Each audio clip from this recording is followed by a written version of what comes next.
Uma mistura perfeita de pai e mãe, Sim, né? não, muito bonito. Muito do Fábio Júnior, é muito da Glória Pires e a combinação arrebenta. Com certeza, não dá pra falar nada dela. Mesmo.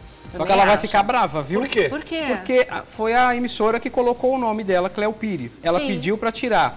Mas eles A assessoria tiram. da Cléo Pires está ligando para os jornalistas tirarem de todas as matérias o sobrenome Pires. Tá. Cléo Pires, Só que a Rede Globo não tirou. Olha como tá aqui no site, ó, Como? da emissora. Como? Falando Deixa eu ver. o perfil da novela, ó. Tá.